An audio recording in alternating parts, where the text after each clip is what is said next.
Hey everybody, how's it going? Welcome to the No DQ live recap of AEW Dynamite as well as WWE NXT for May the 6th, 2020.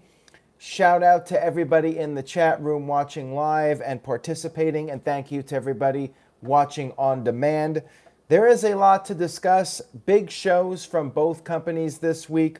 Let's go ahead and start with AEW, which was back in Jacksonville, Florida at Daly's Place for the first time in over a month. We had a recap of the TNT title matches.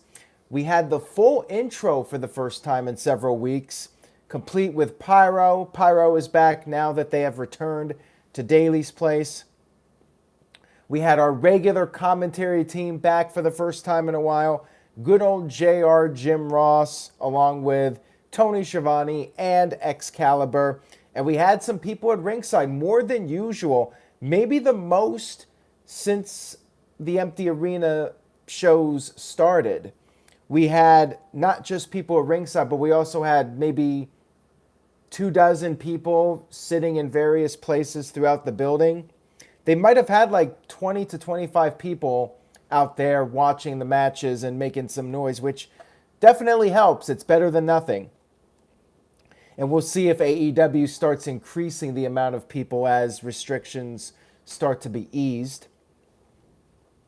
We had our first match of the evening, which was Cody Rhodes versus Joey Janela. Jim Ross brought up COVID-19, talked about how everybody has been tested, everyone's following the rules.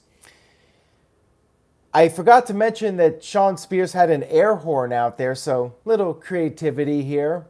A throwback to old days where the air horns would be used a lot at wrestling and sporting events. I guess they still are, and they're used in Mexico. I seem to remember on Impact Wrestling, the shows in Mexico, they would have the air horns being used. Curtis Butler with a $2 super chat. Thank you for that, Curtis. First one of the evening. He says, snakes and hot-shotting Wednesday wrestling. We will talk about snakes. We actually got a reference to snakes on not one but two shows this week. And we actually literally had a snake, which I'll get to here in a few minutes. So anyways, Cody Rhodes and Joey Janela. Joey got a pretty good fight in with Cody. They brought on the outside, and then Cody did a moonsault off the stage onto Joey. And back in the ring, Cody hit his Cody cutter, which Joey kicked out of. But eventually, Cody managed to pick up the win with the Crossroads in what JR referred to as a hard-fought but a decisive match. Bruce Marvel said JR called the TNT title the AEW title. He keeps messing up. Yeah, I mean, it's going to happen. We had a recap of Nyla Rose defeating Riho to win the AEW Women's Championship. And we also got a look at some potential contenders for the title. This was Nyla's first match on Dynamite in quite a while. Tony Schiavone tried to interview her, but she basically was like, she's going to be the champ for a long time. Tony needs to go back and do his job. Really not much of an interview. It was Nyla Rose up against an 18-year-old superstar in the making, Kenzie Page. I wonder if 10, 15 years from now, she'll be a really big deal, and we'll look back on this match as being the beginning of things to come for her. Just like when back in the mid-90s, Jeff Hardy and Matt Hardy would be on Raw, but they would be in all these various squash matches. So we'll see. Maybe Kenzie Page will be the next big thing in wrestling 10 to 15 years down the line. Nyla Rose squashed her pretty much, hit a swanton, had her beat, but then lifted her up at the 2 count, did 2 power bombs, and then a beast bomb to just finish her off for good. Dominant victory here from Nyla Rose, the AEW Women's Champion. We had an MVP video promo from some fancy location. He talked about how he's the big thing, even though he's only been on TV for the past 6 months. He said that this 24-year-old kid has taken the spots of people that think he's just a knockoff of Roddy Piper or Steve Austin. He said he's a prodigy, bell to bell. He's injury-free, and next week he is going to sit back on his throne. Did I say MVP by mistake? See, I'm just as bad as JR, guys. So if you're going to insult JR, you better insult me too, because I screw up as well. We all screw up. It happens. And when you're live, there's no second take. So MJF is the MVP of AEW. Saved it there. Shawn Spears and MJF were chatting at ringside about each other. They were praising each other.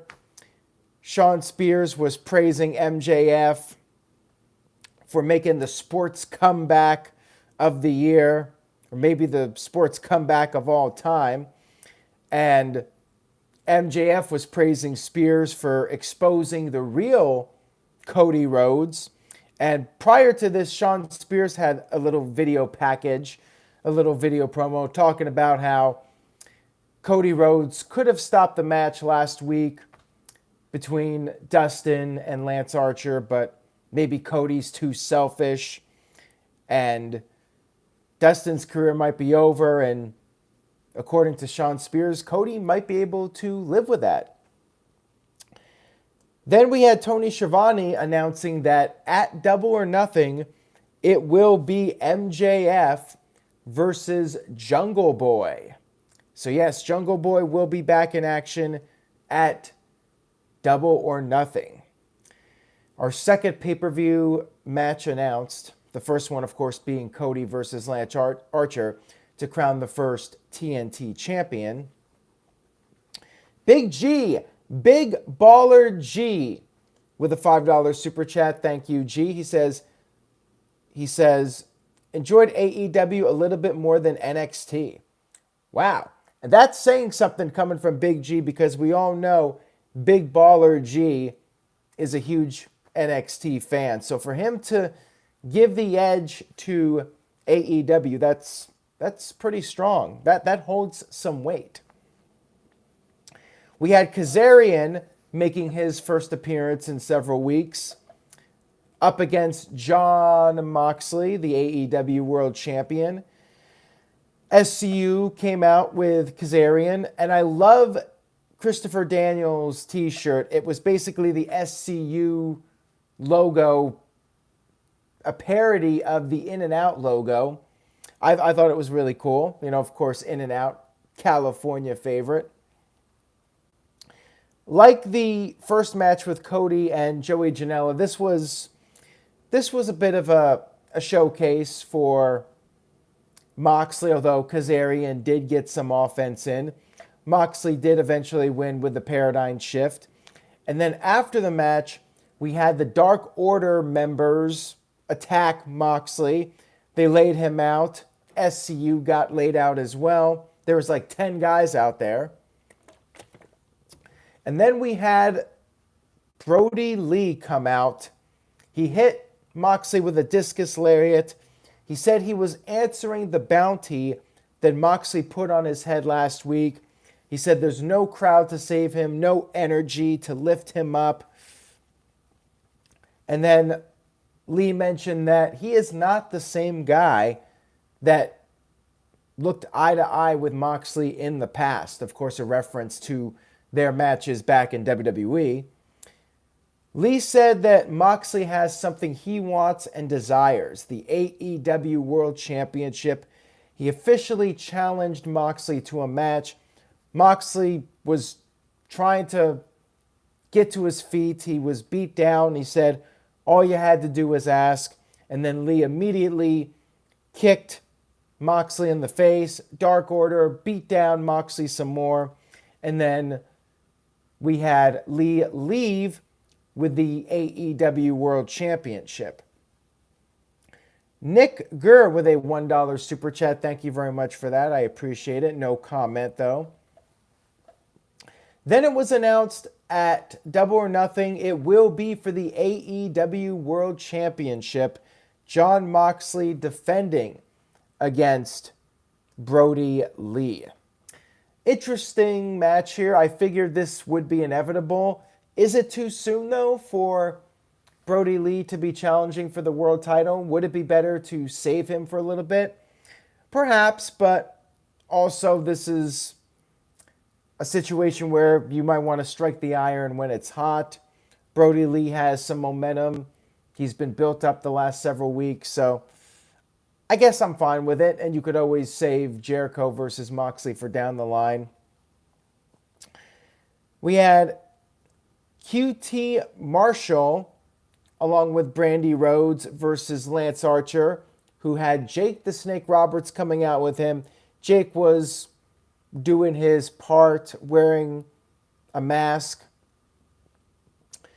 I guess Lance Archer's new gimmick is that he's going to go and attack random people at ringside. By the way, before the match, Brandy cut a promo. Cindy liked it a lot. Brandy basically called out Lance Archer and Jake Roberts, said Jake's not going to slap her in the face and mess around with her. His actions will not go unanswered. We had this match here. QT, again, putting up a little bit of a fight. Britt Baker was at ringside, and she actually got involved. She used her shoe on QT, hit him in the head with it. Brandy took the shoe, threw it into the stands. Eventually, Lance Archer picked up the win with the blackout. Actually, no, he hit the blackout, but again, instead of going for the 3 count, he lifted up QT at 2 and then put the Iron Claw on to score the victory. After the match, Brandy got attacked by Britt Baker. Britt gave her a DDT on the floor, threw her in the ring, and then Jake the Snake Roberts went and got his snake. The snake is back. I'm not sure if it's a relative of Damien or not, but Jake brought out his snake. Brandy was unconscious in the ring, and Jake took his snake and put it over an unconscious Brandy.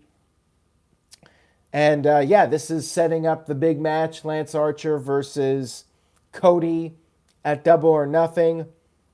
I like that the snake's back. You might as well do something with Jake other than just promos. Why not bring back the snake? Curtis Butler says he popped when the snake came out. Another match added to Double or Nothing. Instead of a battle royal, we will have a casino ladder match to determine who gets a future title match for the AEW Championship. I guess you could say that this match, the risk is worth the reward. Huh? Noah Foster, the simple man of No DQ, with a $5 super chat says, "Oh, how I love Wednesday nights. Keep up the great work, man. Also, shout out to all of the No DQ Galaxy." Appreciate it, Noah. Thank you very much for that. Make sure you guys follow Noah at Twitter /nfoster1916. Taz interviewed Darby Allin about Allen's loss from the TNT title tournament. Allin had no words. Taz was offering some advice, and Darby just walked off. So I guess maybe we'll see if Taz ends up aligned with Darby Allin. Maybe Darby will allow Taz to give him some feedback. We'll see. We had our main event, which was quite the spectacle. Chris Jericho and Sammy Guevara from the Inner Circle versus Kenny Omega and Matt Hardy. False count anywhere in the building match. We had Pineapple Pete, who has been at ringside the last few weeks. He slapped Jericho, and this set up a match for next week. So Pineapple Pete will be getting a match on Dynamite. The match started when Matt Hardy, who, by the way, was making his AEW in-ring debut, he bit the fingers of Sammy Guevara. Jericho brought out a bat for this match. He used the bat. Matt brought out a ladder, and Sammy Guevara was placed on a table. Matt did a big splash off the top. However, you had Jericho, well, actually not Jericho, but Jake Hager make the save. Jake Hager kept getting involved during the match. We had a commercial break, and when we came back, they started brawling in the stands. They brawled into the concession area, and several of the wrestlers who were at ringside followed them and were watching along. We even had some kids out there. I'm not sure if these kids were related to crew members or what, but we actually had some kids there. They were wearing masks. We had some kids and a parent taking pictures. So we had a little bit of an audience for this Falls Count Anywhere fight, which was crazy. Matt Hardy ended up getting thrown into a freezer at one point, and Jericho used a bag of ice on Matt Hardy. With Matt taken out of the equation, Kenny Omega tried to fight them off. Omega ended up getting suplexed onto a barricade, and then Matt made his comeback by getting onto a golf cart, and he drove this golf cart right at Chris Jericho. Jericho got clipped with the golf cart, and then Kenny Omega hopped on, and the two of them took out Sammy. Sammy took a more brutal bump from the golf cart, basically jumping onto it, taking a bump via the golf cart. This was like something out of Grand Theft Auto, as Cindy pointed out.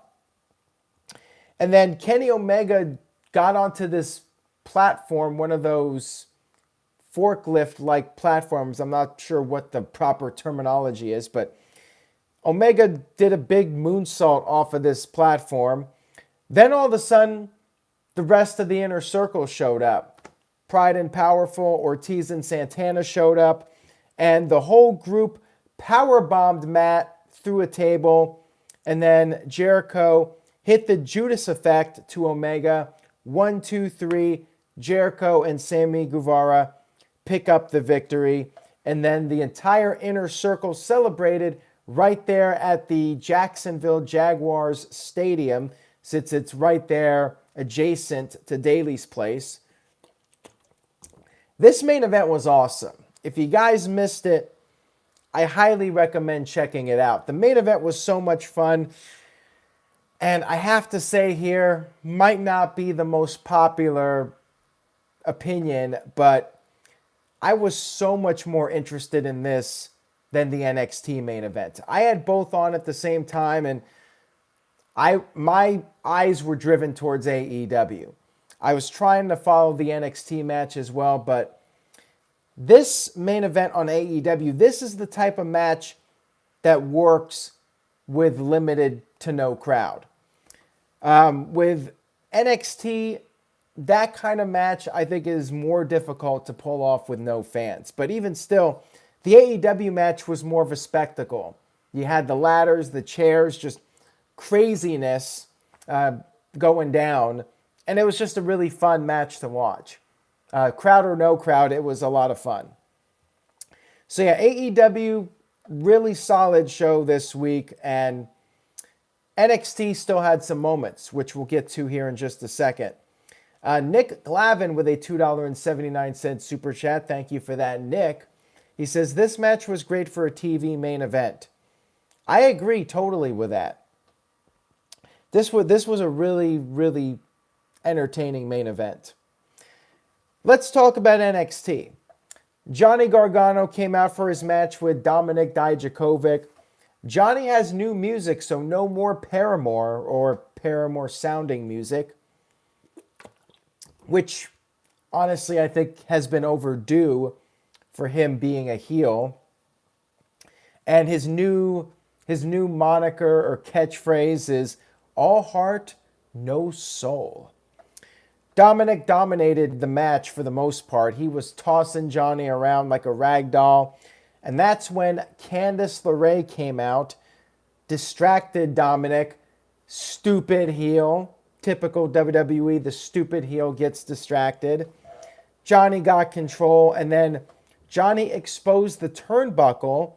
Dominic ended up going headfirst into the turnbuckle, and Gargano hit the one final beat DDT to pick up the victory over Dominic. So it took Candice interfering plus the exposed turnbuckle for Johnny to defeat Dominic. And then after the match, we had Imperium making a challenge to Matt Riddle and Tim Thatcher, for next week's edition of AEW. Steve Herman with a $2 super chat says, "You the man, Aaron. AEW was awesome tonight." Thank you for that, Steve, and I do agree with that. We had another Cruiserweight match to advance that whole tournament. Tozawa versus Jack Gallagher. And how badly does it have to suck to be Jack Gallagher to lose to a guy who got squashed on Monday Night Raw? This is why I don't care about this tournament, because Tozawa is a total scrub on Raw. Yet we're supposed to take him seriously and be invested in his matches on NXT. So yeah, didn't really care much about this. Tozawa won with the senton, and Tozawa looking pretty impressive in the Cruiserweight tournament. But keep in mind, if he wins this, he's the guy that just gets squashed on Monday Night Raw. So why really care about the guy? We had Xia Li versus Chelsea Green. And we had Aaliyah interfere in this match. She got on the apron, and stupid babyface again. Xia Li got distracted, because babyfaces get distracted when heels get on the apron. Why not just keep fighting your opponent? If Aaliyah gets in the ring and hits you, you win the match. So why do you get distracted? Let him jump you from behind. You win the match. Less work you have to do. I never understand that psychology of being distracted. Focus on your opponent. On your opponent. If somebody attacks you, you win automatically. I'm not a fan of the stupid babyface getting distracted, as you guys can tell. And Dijakovic, I thought Dijakovic was a face, but I have no idea. I thought he was a babyface, but people are saying in the chat room that he's a heel. Who knows? Psycho Jet Black with a $2 super chat says, so if Imperium can show up, so can Pete Dunne? If the Imperium members are living in Florida, then it's a different story than Pete Dunne, who's in England. There's a travel ban. So my guess is the Imperium guys are already in Florida, so they can be on the show. It's a matter of Pete Dunne being able to travel from England. Caleb Jacobs with a $2.76 super chat says, I liked the released storyline with Drake Maverick. I do too, and there was no Drake Maverick on this show, but apparently he's still in it, I think. Not really sure how this whole situation with the tournament works, but he did win one match, so I would guess he's not completely out yet, but I really don't know, to be honest with you guys. And I'm sure I'll get some thumbs down for this for not being up to speed with the NXT Cruiserweight title tournament. To be totally honest with you guys, other than Drake Maverick, I really don't care about it. So, sorry, not sorry. Anyways, Chelsea Green picked up the win over Xia Li with the I'm Prettier, which is her version of the Unprettier. Velveteen Dream did a little pre-match promo, said the time has finally come. It's not a dream, it's dream over. Dream over for who, though? Then we had the debut of Karrion Kross. Not a big fan of the Karrion name, but other than that, this was an awesome debut. I loved this entrance. Really badass entrance with Scarlett out there with him. They started off with the black and white, and then they got in the ring and smoke filled the ring and it turned to red. Just really spectacular, major superstar entrance. Like, this is money right here. You just got to get rid of the Karrion. Call him Kross or give him a different first name, but this guy, the entrance alone is money. Will he live up to the push? That remains to be seen, but it certainly looks like WWE is going all out with this guy. And the entrance is like major league. Like, I think this guy will be on the main roster pretty soon. Like, if he's half as good as the entrance, he's going to be a really big deal. So anyways, Karrion Kross, Killer Kross, whatever the hell we're calling him now. He picked up a quick victory over Leon Ruff, who I guess is the new Barry Horowitz or the new Dwayne Gill, the new job guy to get beat up every week, and the announcers can make the Ruff pun jokes. Psycho Jet Black with a $2 super chat says, I keep confusing Karrion with Kazarian and Karen. Yeah, I could see that. Again, I'm not a fan of the Karrion name. Think they got to go with something else. Was that really the best they could come up with? I know they don't want to say killer because it's not PG, although they'll say shit on TV all the time, but not use the word killer, whatever. Caleb Jacob with a $3 super chat. Thank you for that, Caleb. He says, can my niece get a shout out after premature? Sure, Caleb. Shout out to Caleb's niece. Thank you for watching the video. I hope you enjoy it. I appreciate it. Let's see here. Where are we next? Oh, and by the way, the finishing move for Karrion Kross is the cross jacket. It's a submission hold and pretty good stuff. I mean, he really only did a couple of moves. He tossed around poor Leon Ruff and then put on the submission, and that was it. It was like a 2-minute match. We had a backstage promo with Matt Riddle and Tim Thatcher. Riddle said it was unforgivable that Imperium ruined their newly bros show. Riddle said he's down for doing a tag title match. Tim said if Matt knocks him out, he will tap them out. And it was announced next week Matt Riddle and Tim Thatcher will defend the tag team titles against Imperium. We had Io Shirai versus Charlotte Flair for the NXT Women's Championship, which ended in a disqualification when Charlotte pulled out a kendo stick, shades of Survivor Series when she got DQ'd in the match with Ronda Rousey. Charlotte kept using the kendo stick and then continued to go after Io after the match. That's when Rhea Ripley, making her first appearance since WrestleMania, came out and made the save. Charlotte fled with her championship, and maybe we'll get a triple threat at some point. Who knows? We had Kushida versus Jake Atlas in another Cruiserweight match. Kushida won by submission, cut a promo afterwards. Again, really don't care much about the Cruiserweight stuff. Keith Johnson with a $2 super chat says, Karrion means decaying animal flesh, random errand. I don't care what it actually means. I just don't like the name. Doesn't have a good ring to it, in my opinion. I just think Kross would be better. And WWE likes to shorten names anyways, so just call him Kross. We had Finn Balor cut a promo. Talked about how Wrestling 101 is to attack the guy, get the push. Also Wrestling 101, come out there, distract the dumb babyface so the other person can win the match. Balor said, however, the bell rings and the prince overcomes because there's nowhere to hide. And Balor vowed to take out this mysterious person that attacked him. Said whoever did it, they're not going to get a push. They will get squashed.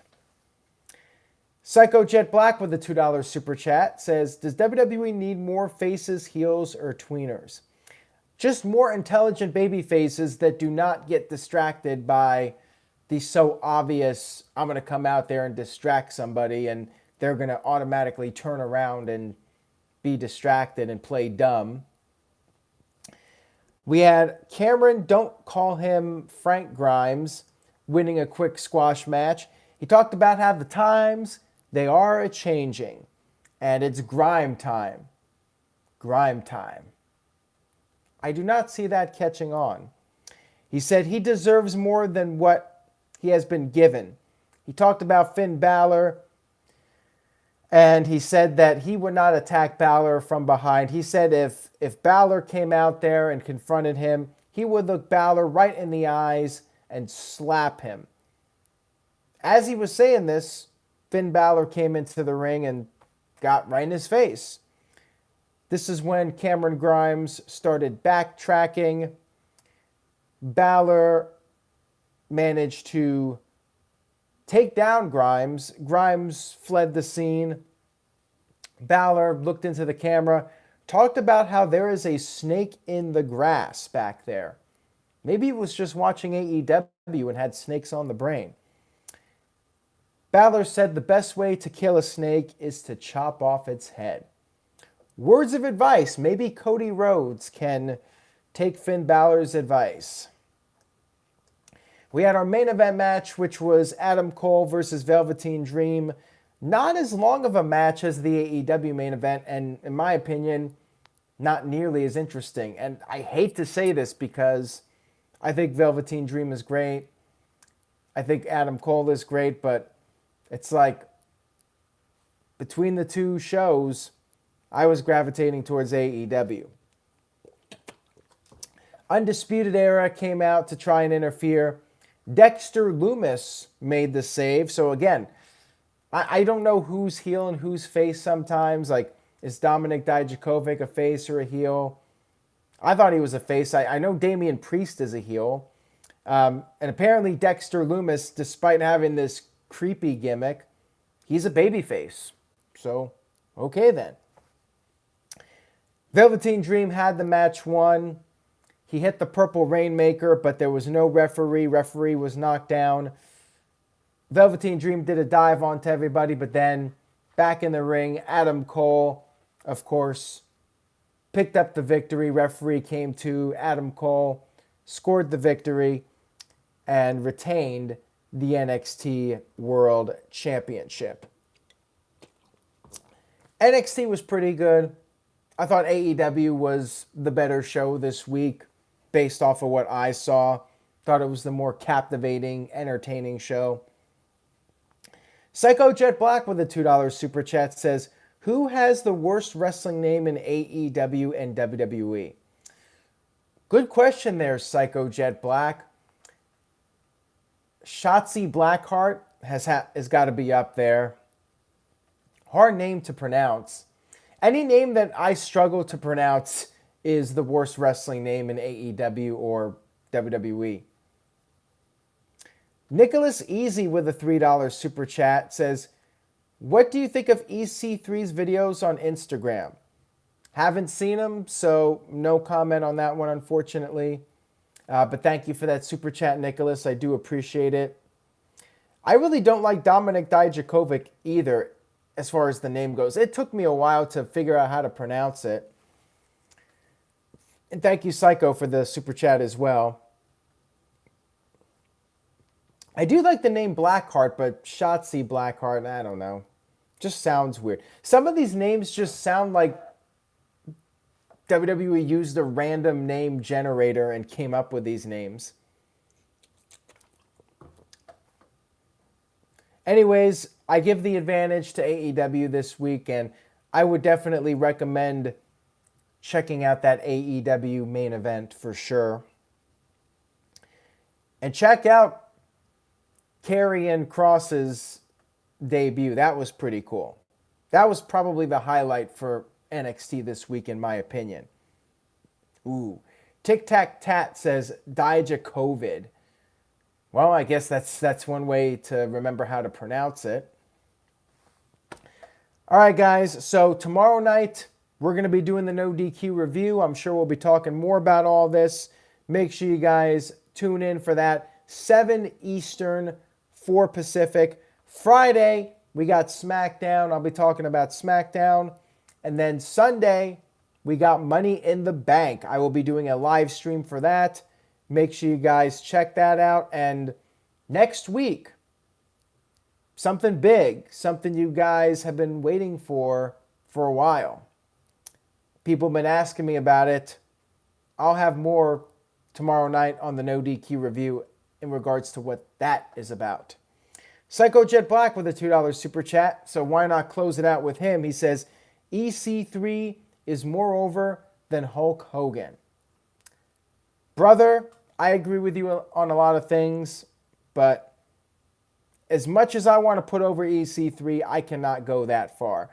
I would lose any integrity that I have left if I said EC3 is more over than Hulk Hogan. So I love you, Psycho Jet Black, but respectfully disagree with that one, brother. But thank you for the super chat. I appreciate it. Thank you guys for watching. Stay safe as always. Take care of yourself and your loved ones. And I will see you guys for the No DQ review. Later, everyone.